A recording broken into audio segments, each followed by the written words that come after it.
কিরে তোর জায়গা কই? আর আমি তোর জায়গায় কিনে আবার চলে এলাম। আর এখন পুরাস নেই, ধুলাবালি ভরে যাবে, কখন পাখিতে পটি করে দিবে। ওফ, ডিসকাস্টিং। আমরা ফ্রিজে ওয়াটার প্রুফ জ্যাকেট বুঝছো, ওয়াটার প্রুফ। ভাবতাছি এসিতে দুবাই থেকে একটা জ্যাকেট নামাবো। না, আমি আমার আব্বার কইছি লন্ডন থেকে জ্যাকেট নামাম। এটা আব্বা কইছে 2-3 দিন পর নি 6-7 লাখ টাকা আইব আতে, তখন নাম আসে না। এই যে দেখ, এটা কিনছি 7.5 লাখ টাকা। লন্ডনের ব্র্যান্ড আবার পুরান পুরান লাগে, আমার ভালো লাগে না। আমি আবার লন্ডনের ব্রাঞ্চ ছাড়া পড়ি না, ডুবার ডিউ আমার কাছে পুরান পুরান লাগে। আরে কুইতার বেড়ে কি আর খেয়েও জমা হয়? তুই আমার কুত্তা গুলি তাড়াতাড়ি আমার কাছে মাছ, আমি তোর অবস্থা আমি খারাপ করে এলাম আজকে। আরে পটকা রাগ করিস কে? আমি যাচ্ছি তো উদাহরণ দিলেন। রাগ করো না, তোর হাতে আমার 7 দিন পর দেবো, 7 দিন পর তোর জ্যাকেটটা জবাব দিব আমি। আরে দাদা দেখুন নি কি জ্যাকেট আনো। দেখা যাইব, তারা তোর শিক্ষা আমি দিতাছি। হ্যালো আব্বা, তোমার না কইলাম আমার লন্ডন থেকে আমার জ্যাকেট নামে দিবে। আরে পরেরটা পরে, আমাকে ঘরের পিছনে 2 বিঘা জমি আছে না, 2 বিঘা বেশ আমার জ্যাকেট নামে দিবে। হ্যালো নানি, আমার এই 7 দিনের ভিতরে ভালো ব্র্যান্ডের একটা জ্যাকেট কিনে দিতে হবো। আর যদি না দাও আমি বাড়ি থেকে নিখোঁজ হয়ে যাবো গা।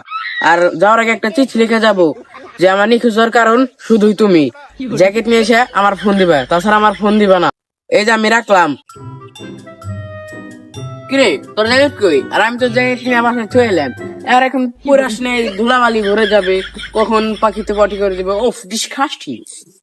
আমার জ্যাকেটটা তো আমি কিনছিলাম মামা, এটা লন্ডন থেকে নামাইছি। আমরা ফ্রিজে ওয়াটার প্রুফ জ্যাকেট বুঝছো, ওয়াটার প্রুফ। তোরটা তো ফকিনি জ্যাকেট। তখন আমার আবার দি 35-70 টাকা দিয়ে এই দুজনে যে দূরের জ্যাকেট নিয়ে এগুলো শীত কাটবো না নু। আর বাকি টাকা দেখে আমি रहा नहीं जाता तड़प ही ऐसी। ও আচ্ছা, তুই কটাই নিয়েছে? আমি মামা আছি তোর বসায়, আমি টেবাম কোন আমার বাড়িতে নুন আনতে পান্তা পুরা। তুই কই টেমছা? আমি তো টাকা নিয়ে আসি না রে, কি করা যায়? বুদ্ধি এটা পাইছি মামা।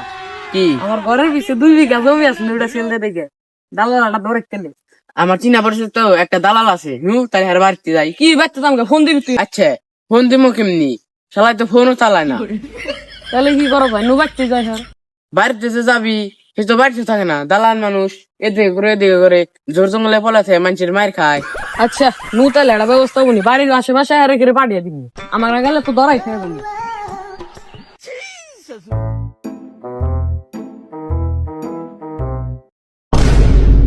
শালার কি দালালি করি, প্রতিদিনই মার খাই। একদিন ওরা তো মার খাই, একদিন এরা তো মার খাই। এই যে আজকেও মার খাই, রাত ভাঙলাম। এখন 2টা পাও আছে, তবে জানি পাও 2টার মতো এরা ভাঙ্গা জায়গা। শালার দালালি করতে করতে আমার জীবনটা শেষ হয়ে গেল।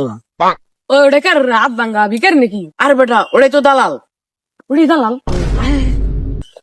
কি দালাল সাহেব, আপনার এই অবস্থা কে?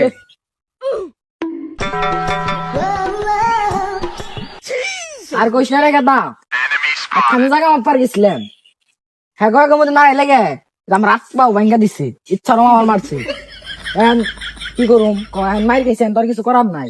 তা অত সব বাদ দেন, তাহলে এই যে আমার 2 বিঘা জমি আছে, ও জমি আছে, তাহলে ওটার কিছু একটা করেন। জমি কি ওর নামে আছে নাকি? ও আর আমি ওর নামে সমস্ত জমি ওর। তাহলে নাও বেসা। হ্যাঁ আহেন। আহেন দালাল থাকতেন। দালাল সাহেব, ও হাতি তো নাই দালাল সাহেব। দালাল সাহেব এই পুরাটা মানে পুরোটা জমি আমাগো, মানে আমাগো না আমার। এই জমিটা বিক্রি করবো, মানে কি কি লাগবো কাগজপাতি? এই জমি বিক্রি করবা? জমি বিক্রি করতে তো বেশি কিছু লাগবো না।